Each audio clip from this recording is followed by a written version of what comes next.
এবারকার জেল জীবন রাজনীতিকদের জন্য পাঠশালা। আমি জীবনের সে পাঠশালা থেকে শিক্ষা নিয়েছি। সিঙ্গাপুরের এয়ারপোর্টে প্রবাসীদের হাতে বেধড়ক পিটুনি খেলেন ওবায়দুল কাদের।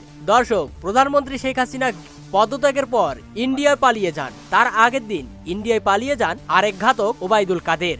এরপর ইন্ডিয়া থেকে তাদের তাড়িয়ে দেওয়া হলে সিঙ্গাপুরে রওনা দেন ওবায়দুল কাদের। সেখানে এয়ারপোর্টে কাদেরকে দেখা মাত্রই প্রবাসীরা বেধড়ক পিটুনি দিয়ে চ্যাংদোলা করে নিয়ে যায়। তো দর্শক, সিঙ্গাপুরে ওবায়দুল কাদেরকে প্রবাসীদের এমন গণপিটুনি দেখে আপনাদের কেমন লেগেছে তা অবশ্যই জানাবেন কমেন্ট করে।